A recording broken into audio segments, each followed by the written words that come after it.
아니라 상견례부터 시작해서 결혼 준비가 일사천리로 진행되었어요. 연애 6개월 만에 결혼 날짜도 잡고 청첩장도 나오고 결혼 준비가 한창이던 무렵 뺑소니 교통사고로 아버지께서 돌아가셨어요. 아버지의 사업도 바로 내리막길로 들어섰고 그로 인해 빚독촉을 당하게 되었습니다. 평생을 주부로만 살아온 저희 어머니는 어쩔 줄 몰라 하셨고 저 또한 이렇게 빨리 아버지를 잃게 되리라고는 생각지 못했었기 때문에 손 쓸 틈도 없이 다 잃었어요. 제 인생이 이렇게 흔들리고 있을 때 제 약혼자는 공기업의 연구원으로 입사를 했어요. 내가 사랑하는 사람이 잘 되는 모습을 보니 누구보다 기뻤고 의지가 됐어요. 그러던 와중에 갑작스러운 시어머니의 호출로 저는 시어머니와 따로 만나게 되었어요. 시어머니께 집안 사정을 솔직히 말씀드렸어요.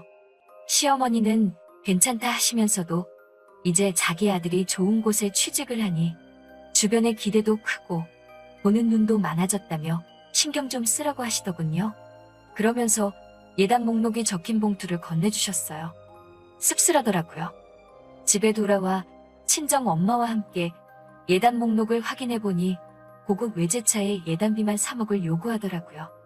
그러면서 강남 아파트 한 채 값은 어렵더라도 반반은 부담했으면 좋겠다는 당부의 말씀까지. 제 여동생은 이 결혼 깨자는 거 아니냐며 어이없어하고 화를 내더군요. 결혼할 생각이 없는 것 같다면서요. 저는 다음날 약혼자를 만나 시어머니가 주신 예단 목록을 보여주며 이거 자기도 알고 있었냐고 물었어요. 그러자 약혼자는 어머니가 예단으로 이렇게 해오라고 하셨어? 그렇구나. 근데 다들 이 정도는 하지 않아? 라며 갈등 없이 준비했으면 좋겠다고 자리를 피하더군요. 그날 이후로 약혼자와는 연락하기가 점점 어려워졌어요. 항상 제가 회사에 찾아가고 연락하고 그랬죠. 왜 연락하기가 이렇게 힘드냐고 하면 매번 약혼자는 진급한 지 얼마 안 돼서 그런 건데 이해를 왜 못해주냐고 짜증을 내더군요. 그러던 어느 날 우연히 친정 엄마가 여기저기 전화를 걸어 돈을 빌려보려고 하시는 걸 듣게 되었어요. 제 예단을 어떻게든 해주고 싶으셨던 거죠. 그렇지만 엄마의 그런 모습을 보니 차마 더 이상 이 결혼을 하겠다고 우길 수가 없었어요. 그래서 시어머니를 만나 이 결혼은 어려울 것 같다고 말씀드렸어요. 그러자 시어머니는 그렇다면 어쩔 수 없지 않니? 그래도 청첩장 돌리기 전에 말해줘서 고맙다며 자리를 일어나시더군요. 조금의 아쉬움도 보이시지 않는 시어머니를 보니 이게 시어머니가 원하시던 거라는 걸 알 수 있었어요. 그날 밤 엄마에게 나 이 결혼 안 한다고 했으니까 돈 안 빌려도 된다고 하자 엄마는 돈은 어떻게든 해볼 테니 걱정 말고 결혼하라고 하시는 거예요. 저는 이제 더 이상 돈이 문제가 아니라고 더 매달리면 우리만 불쌍해진다고 소리치고 말았습니다. 그렇게 며칠을 방에서 혼자 미친 사람처럼 멍했다 울었다를 반복한 것 같아요. 야속하게도 제 약혼자는 미안하다는 카톡 한 번 남기고 더 이상 연락조차 없더군요. 그러다 저는 병원에 결국 실려가고 말았습니다.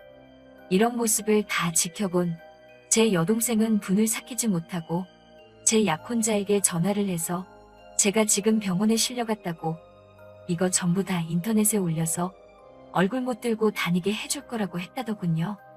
그래서인지 제 약혼자가 제 병원에 왔어요. 어쩔 수 없이 온 것 같은 그의 모습이 실망스러웠지만 그래도 그를 놓을 수가 없더군요.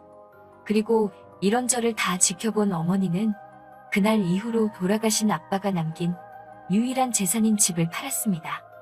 엄마는 저에게 집 팔아서 네 예단해줄게. 가서 행복하게 살아. 엄마는 그거면 된다고 말씀하시고 저는 엄마에게 이 결혼 안 하겠다고 말 못해서 미안하다며 그날 우리 둘 서로를 끌어안고 한참을 울었네요. 그렇게 퇴원과 동시에 저와 약혼자의 결혼 준비가 다시 시작되었어요. 시어머니는 떨떠름해 하시는 게 눈에 너무 보였고 여전히 약혼자와 연락은 어려웠지만 그래도 여차저차 결혼식을 올렸네요. 신혼여행 이후 더 황당한 일들이 시작되더군요. 신혼여행에 다녀온 그날 밤 시어머니께 인사를 드리고 방에 들어가 쉬려고 하는데 시어머니가 저에게 홀어머니랑 같이 살면서 신혼부부가 한 방에서 사는 건 예의가 아니라는 말도 안 되는 소리를 하시면서 각방을 쓰라고 하시더군요. 저는 어이없는 표정으로 남편을 쳐다봤는데 남편도 어머니 말씀도 일리가 있다며 본인 방으로 홀랑 들어가 버려 우리는 졸지에 각방을 쓰게 되었습니다. 게다가 시어머니께선 저에게 청소와 요리, 모든 집안일을 요구하셨어요. 여자가 집을 깨끗이 해놔야 남자가 밖에서 승승장구를 할 수 있다는 주장을 하시면서 말이죠. 저는 더 이상 이 결혼에 어떤 말도 나오는 걸 원치 않았기 때문에 최대한 어머님이 요구하시는 모든 걸 해내려고 죽기 살기로 노력했어요. 하루 종일 노예처럼 일만 했네요. 어머님은 그 흔한 로봇 청소기도 쓰지 못하게 하셨고 걸레질과 설거지도 꼭 제가 제 손으로 해야 직성이 풀리시는 것 같더군요. 그런 와중에도 소중한 아이가 저를 찾아왔습니다. 임신을 했다는 소식을 전하면 남편이 얼마나 좋아할까, 시어머니가 나를 달리 대해주지 않을까, 그런 기대도 들더라고요.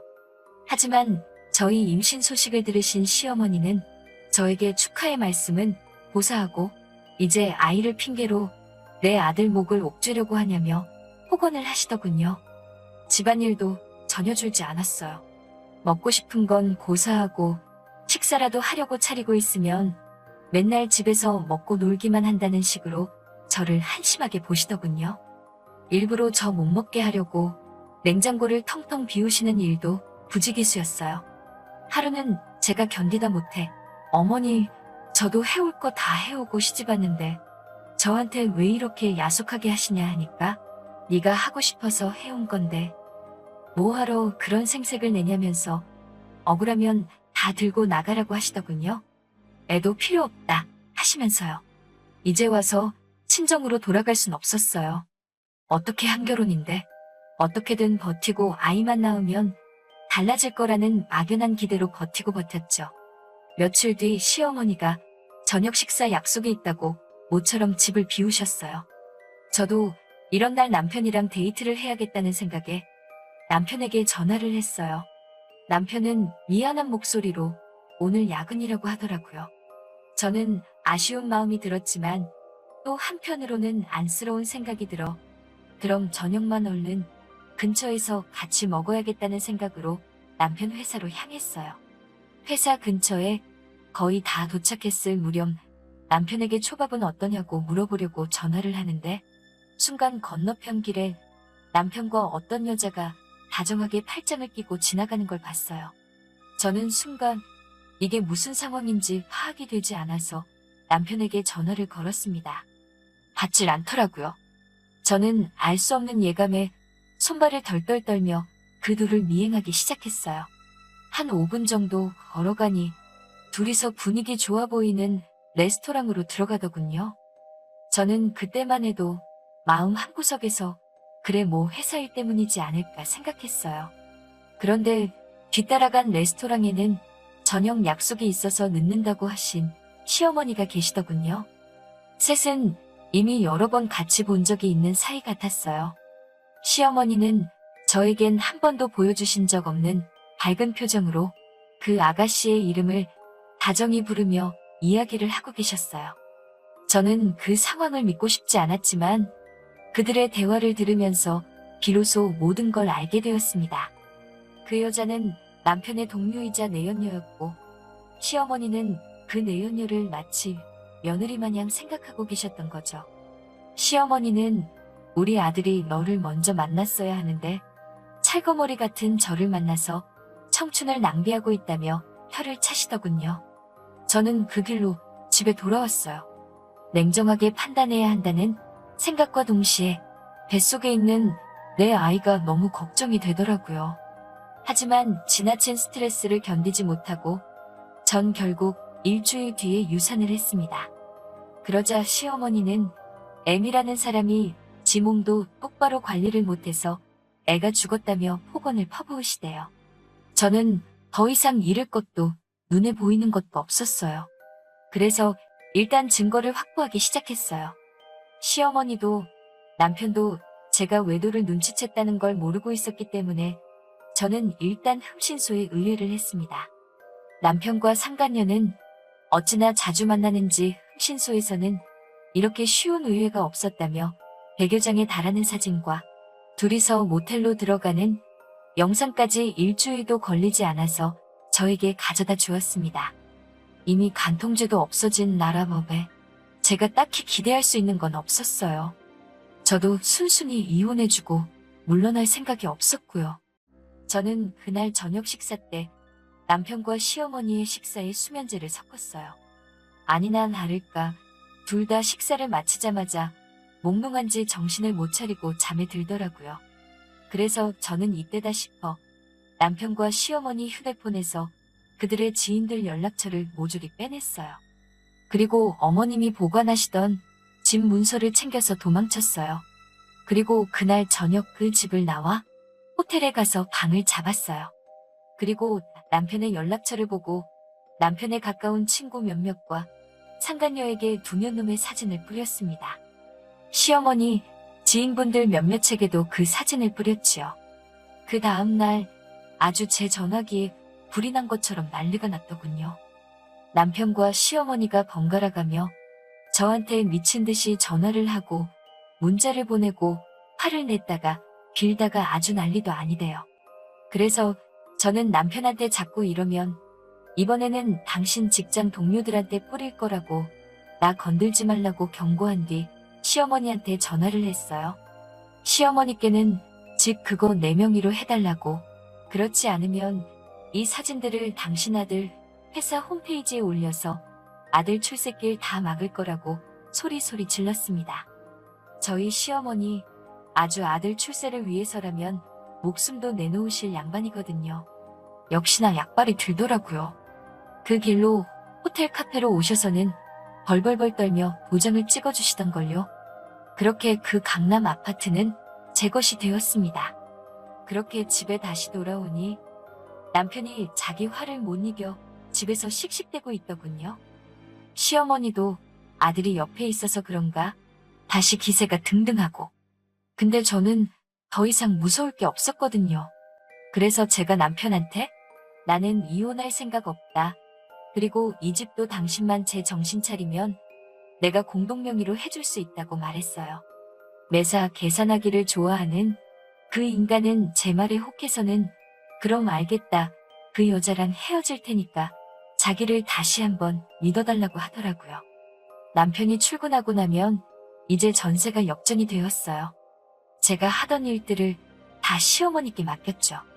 어차피 저랑 남편이 결혼하기 전에는 시어머니가 하시던 일이 큰 일도 아니지 않나요? 저는 임신한 상태에서도 했는걸요? 뭐가 그렇게 억울하신지 결국 하루는 저한테 빽소리를 지르시다가 그대로 쓰러지셨어요. 바로 119를 불러 병원에 모셔갔는데 풍이 와서 반신을 못 쓰게 되신 거죠. 제가 원래 이렇게 지독한 사람이었던 걸까요? 저는 이때다 싶었어요. 기다렸다는 듯 모든 사진을 제가 가진 남편의 모든 연락처에 전부 다 보냈습니다. 그리고 그 상간녀에게도 네가 가장 행복한 날 내가 다 망쳐놓을 거라고 익명의 문자를 보냈습니다. 그리고 마지막으로 시어머니를 아무도 모르게 요양원으로 모시고 집을 팔아버렸어요. 소문에 의하면 지금도 남편이 저를 찾아 헤매고 있는 것 같더라고요. 이렇게까지 했어도 마음 한켠에 남은 응어리가 사라지질 않네요. 저 정말 나쁜 사람인 걸까요? 오늘 사연은 여기서 끝입니다. 긴 이야기 들어주셔서 감사합니다. 좋아요와 구독 눌러주세요. 사연 요청 및 제보 받습니다.